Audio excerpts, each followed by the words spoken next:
नमस्कार, आदाब, बहुत-बहुत स्वागत आप सभी का। आप देख रहे हैं खास कार्यक्रम नज़र और नज़रिया। मैं हूँ आपके साथ बुशरा खानम फहद।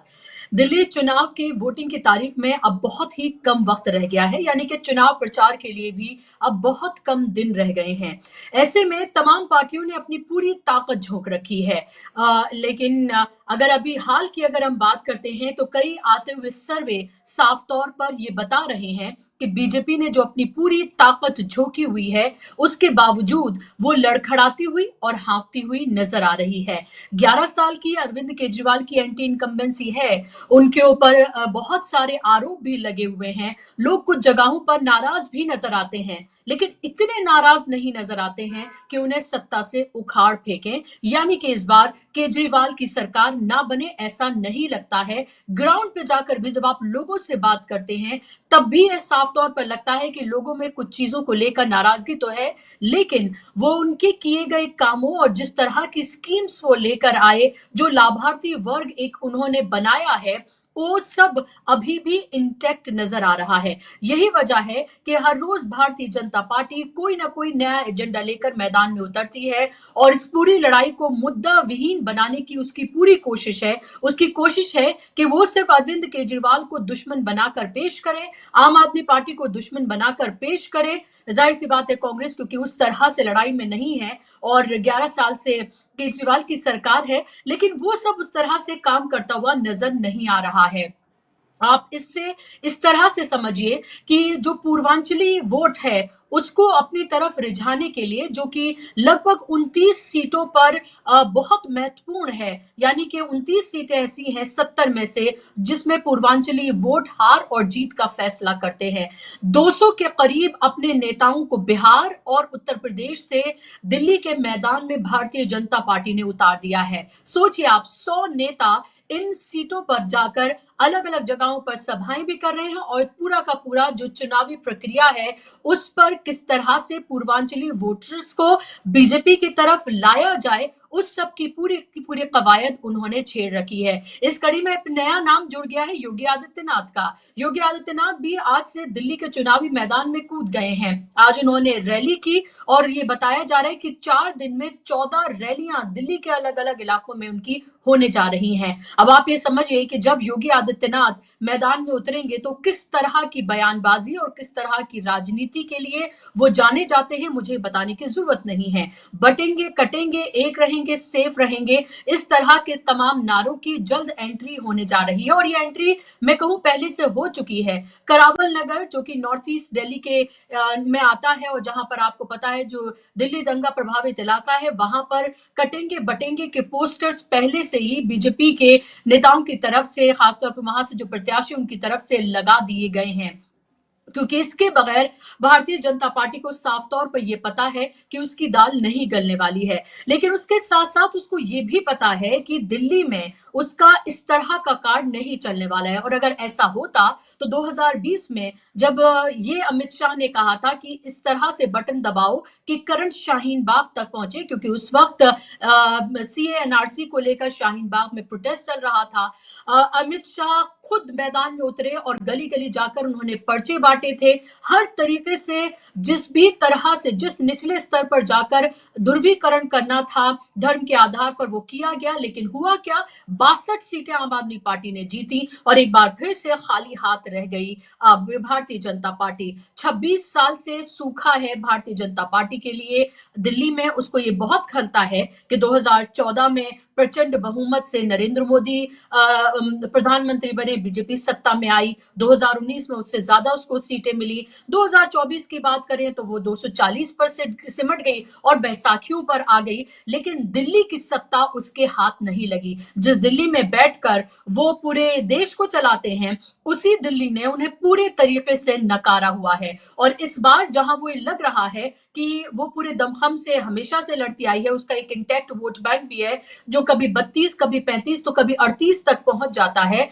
इस बार उसको ये उम्मीद लग रही है कि केजरीवाल से जो नाराजगी है और जिस तरह के इल्जाम उनके ऊपर लगाए गए हैं, खास तौर पर शराब घोटाले को लेकर शीश महल, राजमहल और उसके साथ-साथ आधे दर्जन से ज्यादा जो उनकी टॉप लीडरशिप है, अरविंद केजरीवाल से लेकर मनीष सिसोदिया, सबको जेल भेजा गया। इस सब का फायदा भारतीय जनता पार्टी को मिलेगा, लेकिन ऐसा जमीन पर होता हुआ नजर नहीं आ रहा है और इसीलिए साफ तौर पर लग रहा है कि दिल्ली की सत्ता अभी भारतीय जनता पार्टी से दूर लग रही है और दिल्ली में भारतीय जनता पार्टी हाँफती हुई नजर आ रही है। और अगर ऐसा नहीं होता तो उसको तमाम अपने मंत्री, मुख्यमंत्री, नेता, बिहार के, उत्तर प्रदेश के, तमाम राज्यों के जहां जहां उसकी सरकार है, वो पूरा का पूरा अमला उसको नहीं उतारना पड़ता। और ऐसे वक्त में जब आप ये देखिए कि केजरीवाल की जो पार्टी वो नेशनल पार्टी नहीं है, यानी कि उनकी सिर्फ 2 राज्यों में उनका जनाधिकार है, यानी कि जितने भी नेता जो भी होंगे वो इन सिर्फ 2 राज्यों से ही आएंगे। वहीं दूसरी तरफ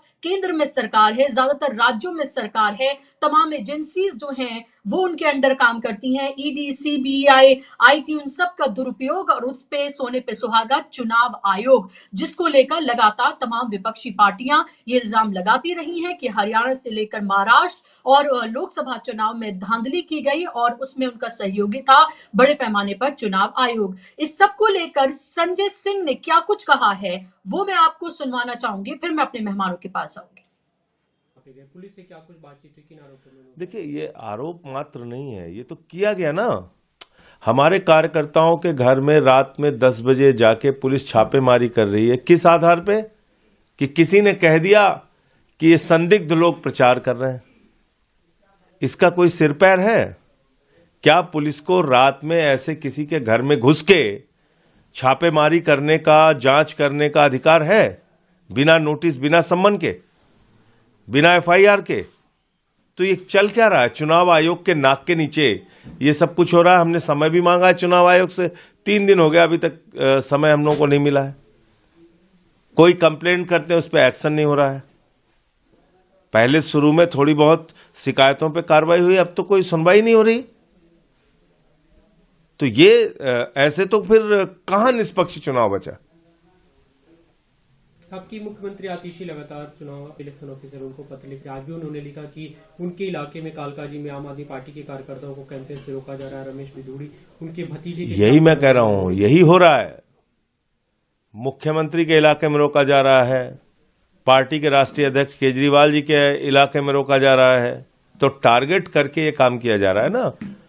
चुनाव हार रहे हो तो हार के बौखलाहट से ये हथकंडे अपना रहे हो। तो हम तो कल गए थे वहां, फिर जब उनके पास कुछ निकला ही नहीं तो फिर छोड़ना पड़ा पुलिस को। हरदीप पुरी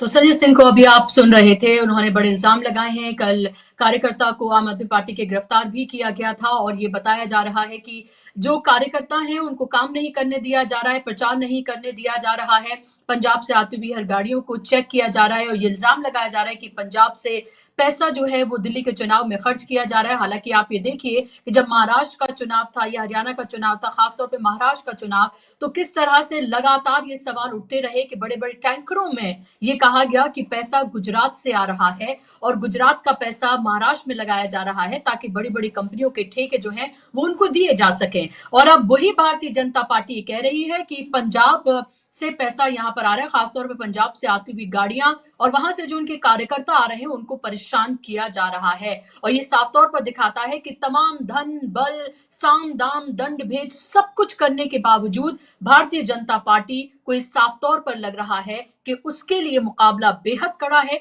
और इसीलिए वो हाँफती हुई नजर आ रही है। आज इसी पर हम चर्चा करेंगे, इसी पर बात करेंगे। मेरे साथ खास मेहमान जुड़ गए हैं, स्क्रीन पर आप मेहमान को ले आइए ताकि चर्चा का हम आगाज करें। और सवाल यही कि कांग्रेस पार्टी फिलहाल कहां नजर आ रही है, क्योंकि कांग्रेस पार्टी की बात करना भी जरूरी है। त्रिकोणीय मुकाबला, ये कहा जा रहा है कि त्रिकोणीय मुकाबला है, तो इस त्रिकोणीय मुकाबले में जाहिर सी बात है कि कांग्रेस की बात करना भी जरूरी है।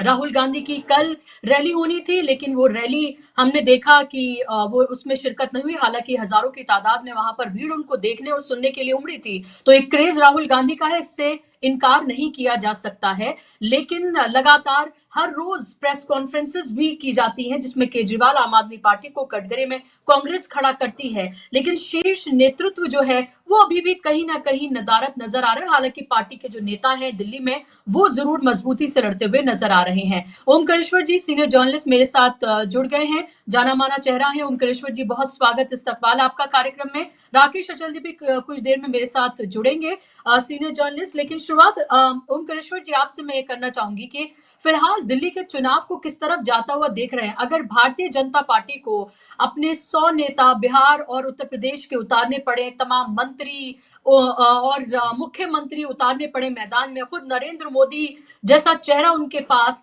लेकिन उसके बावजूद उनके चेहरे पर, उनकी बातों में वो कॉन्फिडेंस अगर नजर ना आए, तो क्या ये माने कि सब कुछ करने के बावजूद हाँफती हुई नजर आ रही है बीजेपी दिल्ली में? देखिए, ऐसा ही लग रहा है क्योंकि लगातार हम लोग देख पा रहे हैं कि भारतीय जनता पार्टी एक लेवल प्लेइंग फील्ड के साथ नहीं लड़ना चाहती है। उसके पास नेता नहीं है, चेहरा नहीं है। पहले पिछले चुनाव में याद होगा, उन्होंने जब किरण बेदी को चेहरा बनाया था तो किस बुरी तरह वो हारे थे, और उस दरमियान दिल्ली के एक एक विधानसभा क्षेत्र में दिल्ली से बाहर के नेता, मंत्री, सांसद, विधायक सभी आके प्रचार कर रहे थे। इस बार भी काफी हद तक वो यही कर रहे हैं, क्योंकि उनकी रणनीति यही होती है कि चप्पे चप्पे पे लोगों को लगाओ। लेकिन इसके बावजूद जैसे पिछली बार वो सफल नहीं हो पाया था, इस बार भी दिल्ली की जनता इस बात को समझती है। लेकिन इसके बाद अब आप प्रताड़ित, जैसा मैं संजय सिंह को सुन रहा था, वो कह रहे थे कि जो पंजाब से आए हुए कार्यकर्ता हैं, भाई क्यों नहीं आएंगे? दूसरे राज्यों के कार्यकर्ता किसी पार्टी के जो बीजेपी के आ सकते हैं, तो उसके भी, आम आदमी पार्टी के भी आ सकते हैं, और इसमें बुराई क्या है? अगर सरकार कहती है, अगर पुलिस कहती है कि नहीं ये लोग क्रिमिनल रिकॉर्ड हैं, तो वो रिकॉर्ड सामने रखना चाहिए कि किसके ऊपर क्या क्रिमिनल रिकॉर्ड है और किस बारे में। आप यूं ही आप जाके रात में किसी के यहाँ छापेमारी करेंगे तो डराने धमकाने की ये कार्रवाई होती है। पहले वोटर लिस्ट में नाम काटने की बात हुई, फिर आप इस तरह के, और फिर आप उल्टी सीधी बयानबाजी कर रहे हैं कि आप पंजाब से आ रहे हैं तो आतंकवादी हो सकते हैं। तो इस तरह की बातें जो है, मुझे लगता है कि इससे बीजेपी कोई गेन हासिल कर लेगी, ऐसा नहीं है। आम आदमी पार्टी का जो जमीन है और लोग जो देख पा रहे हैं, दिल्ली की जनता सबसे ज्यादा पढ़ी लिखी है, समझदार है, और वो किसी भटकावे में नहीं आती। तो वो समझ पा रही है जो गलतियां, जो खामियां अगर आम आदमी पार्टी में है, उसको भी दिल्ली की जनता जानती है, उसको भी समझती है। लेकिन जिस तरह से आम आदमी पार्टी की तरफ से प्रताड़न किया जा रहा है, शराब के घोटाले में भी, या किस समय कई मंत्रियों को आपने जेल में डाल दिया, अभी तक कोई ठोस चीज नहीं निकल के आई है। जब तक कोई ठोस चीज नहीं निकली, इसके पहले आपने जेल में क्यों डाला? और फिर उसको सुप्रीम कोर्ट से अगर छोड़ा गया तो इसका मतलब अभी तक कोई प्रमाण नहीं है, तो प्रमाण के पहले ही आप उसको सजा दे देंगे। तो ये जो इस तरह के प्रताड़ित करने की जो कार्रवाई हो रही है, ये विपक्ष को दबाने का तरीका, ये ठीक नहीं है। मुझे लगता है कि मुद्दों पे चुनाव लड़ा जाना चाहिए। मुद्दे भारतीय जनता पार्टी के जो हम घोषणा पत्र को देखते हैं, तो ऐसा लगता है कि उन्होंने आम आदमी पार्टी के घोषणा पत्र को रेप्लिकेट कर दिया है कि हम ये और प्रधानमंत्री ने तो कहा भी कि दिल्ली में चल रही जनहित की किसी भी योजना को बंद नहीं किया जाएगा। तो जनहित की योजनाएं आप मान रहे हैं कि इसका मतलब वो चला रहे हैं। वो फ्रीबीज आपने जो अरविंद केजरीवाल ने दिए हैं, उसको केंद्र को एक्सेप्ट करना पड़ा है बीजेपी सरकार को कि ये उनके फ्रीबीज हैं, उसको हम चालू रखेंगे, और उसमें कुछ को बढ़ाने की भी बात कर रहे हैं। तो फिर नया क्या है? कोई भी नया, ना आपके पास चेहरा है, ना कोई नई पॉलिसी है, नया कोई सपना लेके आप आए हो। दूसरी बात, दिल्ली के लोग ये भी देख रहे हैं कि दिल्ली सरकार जो काम करना चाहती थी, कई बार उन कामों को आपने रोकने की कोशिश की है कि दिल्ली में अलग है। होना ये नहीं चाहिए था। होता तो आदर्श ये होता, जो कि पॉलिटिक्स में अब बड़ा मुश्किल हो गया है देखना, कि राष्ट्रीय राजधानी है, भारत की राजधानी है, इसको दिल्ली को मिलके और केंद्र सरकार को इसको एक विश्व स्तरीय राजधानी बनाने की कोशिश होनी चाहिए। हर तरह से साफ सुथरा बनाने की कोशिश होनी चाहिए। मैंने पहले भी कहा कि क्यों नहीं आपको ये नजर आता कि इसको भी हम लोग आर्टिफिशियल इंटेलिजेंस और इनोवेशन का हम ग्लोबल हब बनाएं, कोई ऐसा सपना दिखाएं, कोई ऐसा चीज करें, तो आप आज भी वहां झुग्गी झोपड़ी की राजनीति करते हैं, बांग्लादेशी की राजनीति करते हैं, और वो भी तब करते हैं जब चुनाव आता है। तो इस मसले पे लोग आपके झूठ को समझ चुके। अब आप कहते हैं कि मैं इतनी कॉलोनियों को वो कर दूंगा, जब आपकी सरकार थी तो क्यों नहीं किया? केंद्र में आप पावर में है, जो करना है आप उसी समय करिए। तो इसमें पॉलिटिक्स के अलावा जो डेवलपमेंट के इश्यूज हैं उस पे ऑनेस्टी नजर नहीं आती। आप जो फ्रीबीज वो देना चाहते हैं, भाई अगर वो मुख्यमंत्री है और वो अगर उनकी पार्टी, आज वो आतिशी मुख्यमंत्री हैं, अरविंद केजरीवाल मुख्यमंत्री थे, और अगर वो ये दिखा रहा है कि फ्रीबीज दे के भी बेहतर काम किया जा सकता है, स्कूलों को बेहतर किया जा सकता है, मोहल्ला क्लिनिक खड़े किए जा सकते हैं, विकास के और काम किए जा सकते हैं, तो आपको इसको आगे बढ़ाना चाहिए, इसको और स्वीकार करना चाहिए। तो मुझे लगता है कि बीजेपी के पास कोई मुद्दा नहीं। अब कांग्रेस की एंट्री इसमें इसको त्रिकोणीय बना रही है। कांग्रेस का बहुत बड़ा जनाधार दिल्ली में रहा है, शीला दीक्षित के जमाने में काफी काम भी हुआ और वो एक तरह की बहुत पॉपुलर लीडर रही हैं। आज कांग्रेस पार्टी अपने उसे खोए हुए जनाधार को वापस पाना चाहती है। इसमें ये जरूर होगा कि ये जब दोनों लड़ेंगे तीनों, तो इसमें थोड़ा आम आदमी पार्टी को भी नुकसान होगा, लेकिन कांग्रेस की रणनीति है कि अगर मुझे थोड़ा भी फायदा हो जाता है तो वो लॉन्ग रन में बीजेपी के मुकाबले के लिए अपने आप को मजबूत करते हुए देखना चाहते हैं। ये दिल्ली की लड़ाई में आज आम आदमी पार्टी को भी बड़ा कष्ट हो रहा होगा कि कांग्रेस अलग क्यों लड़ रही है, लेकिन आम आदमी पार्टी को ये जवाब देना चाहिए कि हरियाणा में जब चुनाव हुआ था तो आखिरी क्षण में आप अलग क्यों लड़े थे? उस समय भी तो आप इंडिया ब्लॉक के साथ खड़े हो सकते थे, होना ही चाहिए था, और लगभग सीटों का बंटवारे का डिसीजन भी हो चुका था। अचानक आप जेल से निकलते हैं और आप सभी सीटों पर उम्मीदवार खड़े करते हैं, तो उस समय आपको इंडिया ब्लॉक याद नहीं आया था। तब जो कुछ किया था आपने, उसके अनुसार आज आपको दिल्ली में कांग्रेस से कुछ कहने का मुंह नहीं है।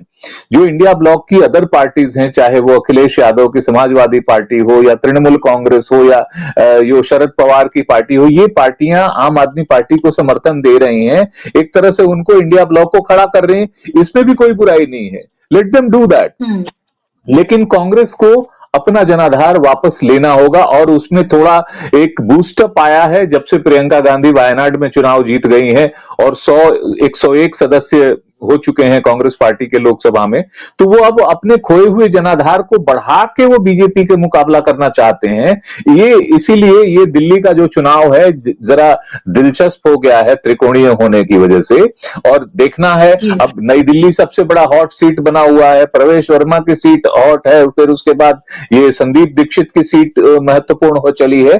तो ये देखने वाली बात है कि इस बार दिल्ली की जनता इन तीनों में से किसको ज्यादा पसंद करती है। लेकिन चुनाव आयोग को मैं बताना चाहता हूं कि उसको फेयर सिर्फ बोलना नहीं, फेयर होते हुए दिखना भी चाहिए कि जो हो रहा है फेयर हो रहा है और जो गलत हो रहा है उस पर एक्शन ले रहे हैं।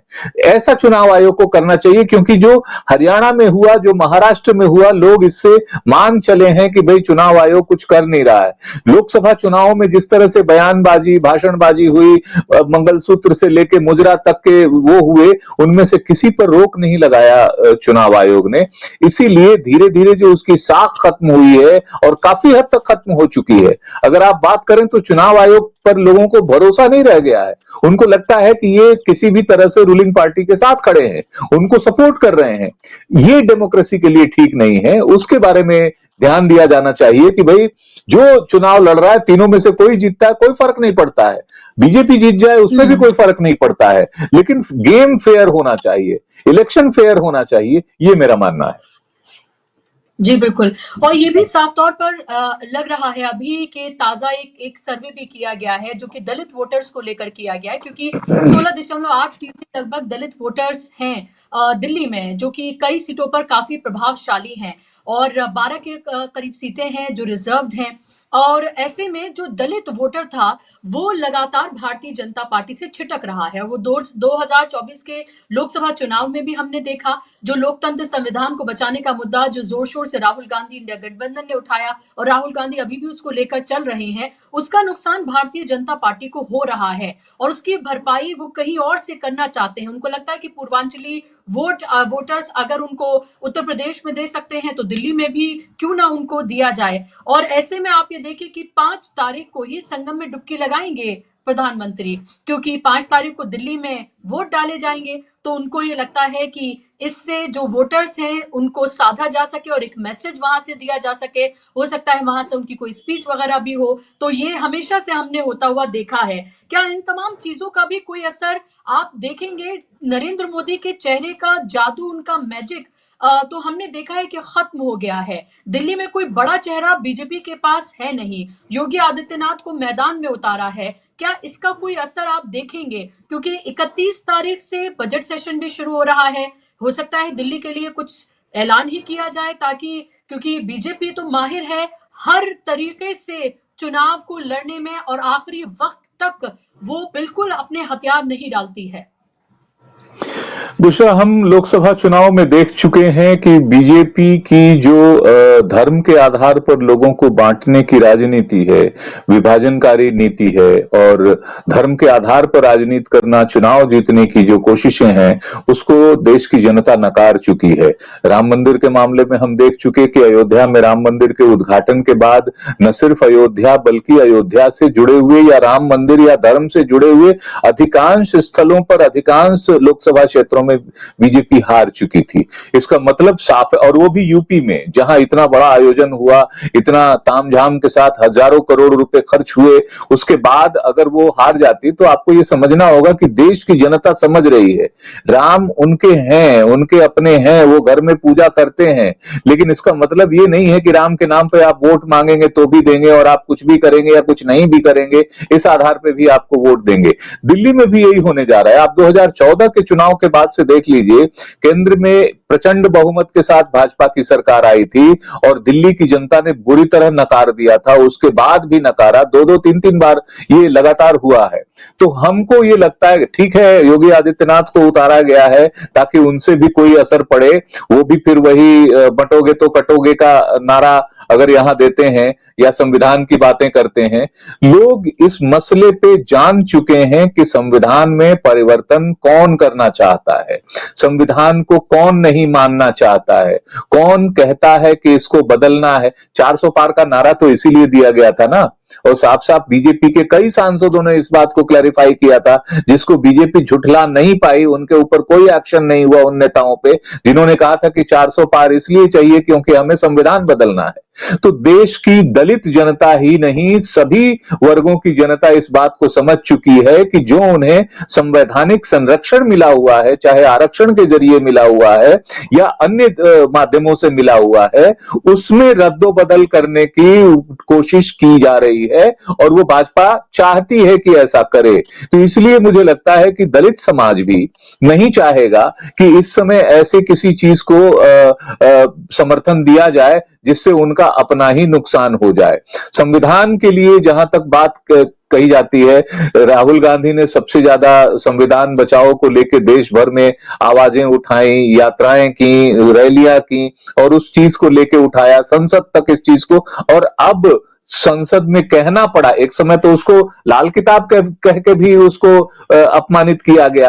अब अंबेडकर की बातें कह के भी अपमानित किया गया कि आप इनका इतना नाम लेते हैं। तो कई बार ये बातें जनता समझती है, जानती है जनता। ठीक है कि बहुत सारे लोगों की मेमोरी कम होती है, लेकिन बहुत सारे लोगों की मेमोरी हमसे आपसे ज्यादा होती है। वो सब बातें जानते हैं और याद रखते हैं। तो ये मुद्दा बनेगा दिल्ली के चुनाव में, मुझे ऐसा नहीं लगता। दिल्ली का चुनाव दिल्ली के विकास के आधार पर, दिल्ली के लोगों के वेलफेयर के आधार पर उस बारे में लड़ा जाता है। तो चाहे गंगा स्नान व संगम स्नान, गंगा नहीं संगम स्नान है वो बुशरा, और एक खास बात है उस संगम की, उस संगम की खास बात है। हम जिस गंगा जमुनी तहजीब की बात करते हैं, वो उसी संगम पे गंगा और यमुना प्राकृतिक रूप से आके मिलती हैं, जिसको हम अलग करने की बात कर रहे हैं। आश्चर्य तब होता है कि उस संगम पे खड़े होके और आप कहेंगे कि बंटोगे तो कटोगे, यानी आप गंगा को कह रहे हो कि तुम अलग हो जाओ और यमुना को कह रहे हो तुम अलग हो जाओ। ये गंगा जमुनी तहजीब सिर्फ हवाई बातें या कोई सिद्धांत नहीं है, ये जमीन से निकला हुआ, प्रकृति से निकला हुआ सत्य है। और वो वहां इलाहाबाद में, प्रयाग में, उसमें संगम पर दिखाई देता है। हजारों साल से कोई उसको बता नहीं पाता कि कब इसकी शुरुआत हुई। पर इतिहास में आप जहांगीर को भी ढूंढ लेते हैं कि उसने भी उसके समय से भी चला आ रहा है, अंग्रेज इसको नहीं रोक पाए। आप उस गंगा जमुनी तहजीब को जो इतने हजारों सालों में कोई चेंज नहीं कर पाया, आप उसको तोड़ने की बात कर रहे हैं। तो चाहे उत्तर प्रदेश की जनता हो या दिल्ली की जनता हो, उस गंगा जमुनी तहजीब को वो पालन करेगी, उसकी रक्षा करेगी और देश के लोकतंत्र को मजबूत करेगी। तो ये चुनाव में कोई फायदा किसी पर्टिकुलर पार्टी को इससे मिलने वाला है, खासतौर से बीजेपी को, मुझे ऐसा नहीं लगता है। दिल्ली की जनता ये जरूर देखेगी कि विकास कौन करेगा, उसको वेलफेयर कौन देगा, क्योंकि आज सबसे बड़ी समस्या आर्थिक समस्याएं हैं। जो लोग कहते हैं कि हम देश का विकास कर रहे हैं, उनको बताना चाहिए कि 80 करोड़ लोगों को अनाज मुफ्त देना क्यों पड़ रहा है, वो भी 5 किलो। अगर उस 5 किलो को आप महीने में बांटिए तो एक दिन में 150 ग्राम से ज्यादा नहीं होता है, 150 पौने 200 ग्राम भी। अब 150 ग्राम में 2 या 3 रोटियां बना लोगे आप, एक परिवार क्या उसमें भोजन कर सकता है? ये हालात जब देश के हैं, ऐसे में आप धर्म की बात करें, संविधान की बात करें और पंजाबी और उनको आतंकवादियों की बात करें, बांग्लादेशियों की बात करें, तो दिल्ली की जनता इतनी बेवकूफ नहीं है। वो समझती है और वो ये समझती है कि उनके बारे में कौन सोच सकता है, उनके शिक्षा के बारे में, उनके स्वास्थ्य के बारे में कौन सोच सकता है और किसको वोट दिया जाना चाहिए, ये वो बेहतर, हमसे आपसे बेहतर समझते हैं। जी जी। और क्या आपको ये लग रहा है ओमकारेश्वर जी के एक जो इवेंट का मौका नरेंद्र मोदी के लिए था कि क्योंकि हमेशा से चुनाव से पहले कोई ना कोई वो एक ऐसा मौका ढूंढते हैं जहां मोदी मोदी के नारे लगे, जहां पर एक इवेंट दिखाया जाए, जहां ये दिखाया जाए कि देखिए पहले विदेश में देश का कोई नाम नहीं था, कोई किसी नेता को जानता नहीं था, 2014 के बाद से ये सब कुछ शुरू हुआ है। हालांकि मोहन भागवत ने तो ये भी कह दिया कि 22 जनवरी के बाद ही देश जो असली आजादी जो है उसे तब मिली। कंगना रनावत 2014 के बाद जो है वो कह चुकी हैं। तो ये सब तो चल ही रहा है, लेकिन जो ट्रंप के शपथ ग्रहण समारोह में अगर नरेंद्र मोदी जाते, जो मीडिया अभी भी बिल्कुल लहूलुहाट हुआ पड़ा है, वो और ज्यादा बिछ जाता, जाहिर सी बात है। वो क्या आपको लगता है एक कमी दिल्ली के चुनाव में रह गई? नरेंद्र मोदी के लिए वो एक बड़ा चांस होता अगर वहां उनको मौका मिलता। माय फ्रेंड ट्रंप जो है उन्होंने बुलाया नहीं उनको। देखिए, ये विदेश के मोर्चे पे हमारी, जो डिप्लोमेसी के मोर्चे पे हमारी एक तरह से बड़ी हार है। ये एक बहुत बड़ा, एक तरह से इसको अपमान ही कह लीजिए कि हमें उसमें नहीं बुलाया गया, जबकि हमारी इतनी अच्छी दोस्ती थी। ट्रंप और मोदी की दोस्ती को लोगों ने पिक्चर्स के माध्यम से, वीडियोस के माध्यम से, पिछले चुनाव में प्रधानमंत्री जी ने नारा भी दिया था, अब की बार ट्रंप सरकार। लेकिन ये क्यों रिश्ता बिगड़ा, और उस रिश्ते के बिगड़ने के कैस्केड इफेक्ट जो हो रहे हैं, जो अमेरिका में जो डेवलपमेंट हो रहा है, वो लगातार भारत को प्रभावित कर रहा है, प्रभावित करने वाला है। और यहां से जितने लोग वहां रह रहे हैं, उनके जो नई नीति उन्होंने, नागरिकता की नई नीति बनाई है, उसमें से काफी हजारों लोगों को भारत वापस आना पड़ेगा, और वहां जो नागरिकता जिस तरह से दी जा रही थी, अब वो उस तरह से नहीं होगी। तो नुकसान कहीं ना कहीं भारत का ही है। एक बात और अमेरिका ने इस बार महत्वपूर्ण कही है, उसने ये भी कहा है कि he will bring back the free speech to America. अगर वो फ्री स्पीच अमेरिका में वापस लाते हैं तो इसका भारत में भी इसका वो फायदा होगा और लोगों को इससे बल मिलेगा, क्योंकि यहां भी हम फ्री स्पीच के मामले में कहीं ना कहीं हम पिछड़ते जा रहे हैं। हमारी ग्लोबल रैंकिंग डेमोक्रेसी के मामले में नीचे गिर रही है। ऑटोक्रेसी से हम ऑटोक्रेटिक कंट्री के रूप में उससे भी नीचे के स्तर पे हम आ चुके हैं ग्लोबल रैंकिंग के हिसाब से। तो हमें ये देखना होगा कि ये जो ग्लोबल लेवल पे हमारी जो डिप्लोमेसी है वो क्या सही दिशा में चल रही है। क्यों हमारे रिश्ते लगातार देशों से खराब हो रहे हैं, उन देशों से खराब हो रहे हैं जिनसे खराब होना भारत की सुरक्षा के लिए खतरा है। जैसे बांग्लादेश के साथ हमारे रिश्ते खराब हुए, इसको बचाना चाहिए था। आज उसके रिश्ते खराब होने का अर्थ ये हुआ है कि चाइना बांग्लादेश की तरफ से घुस के हमारे चिकन नेक के नजदीक आ गया है। जो तिस्ता प्रोजेक्ट है वो बांग्लादेश उसको देने जा रहा है, तो हम तो स्क्वीज हो रहे हैं। जो सिलीगुड़ी का चिकन नेक है उससे 150 किलोमीटर से भी कम, 125-30 किलोमीटर पे डोकलाम है जहां चाइना बैठा हुआ है, और इधर बांग्लादेश के भी माध्यम से आ रहा है। तो हमें इस रेटोरिक को बंद करना पड़ेगा। कनाडा के साथ हमने रिश्ते जो भी हमारे खराब हुए, चाहे उनकी गलती से या हमारी गलती से, कनाडा वह देश है बुशरा जिसको mother of the nuclear programme of India कहा जाता है। भारत में अगर होमी जहांगीर भाभा भारत के परमाणु कार्यक्रम के जनक माने जाते हैं, तो कनाडा उसका मदर जननी माना जाता है, क्योंकि भारत को पहला परमाणु जो रिएक्टर है वो कनाडा ने दिया था। तो उसको ट्रिवियल चीजों पे, ट्रिवियल इश्यूज पे उसके साथ रिलेशन खराब करने की बजाय उसको बेहतर डिप्लोमेटिक तरीके से हैंडल किया जाना चाहिए था। उसके साथ रिश्ते खराब किए जाने, रिश्ते बचाने चाहिए थे खराब होने से। उसी तरह अमेरिका से जो हुआ है, जिसके कारण उनको नहीं बुलाया गया, उसमें न सिर्फ ये डिप्लोमेटिक गलती है कि प्रधानमंत्री वहां गए और वहां ट्रंप की रैली में नहीं जा पाए, हो सकता है उस समय की पॉलिटिक्स के हिसाब से सही रहा हो, लेकिन इसके अलावा जब हम डीप स्टेट की बात करते हैं और उसको सोरोस से जोड़ते हैं, और जो बड़े बड़े चैनल इस पे सवाल उठाते हैं, उनको ये बताना चाहिए कि क्या इससे अमेरिका दुखी नहीं हुआ है, क्या नाराज नहीं हुआ है, और क्या खामखा इस झूठ से देश को क्या फायदा हुआ है, जिसको हम अमेरिकन यूएस एडमिनिस्ट्रेशन को हमने नाराज कर लिया है। तो डिप्लोमेसी में, विदेश नीति के मसले पे ऐसे कई मोर्चे हैं जहां पे जिस तरीके से हमें हैंडल करना चाहिए, मुझे लगता है कि उसमें कोई ना कोई कमी रह रही है, कुछ गड़बड़ हो रहा है।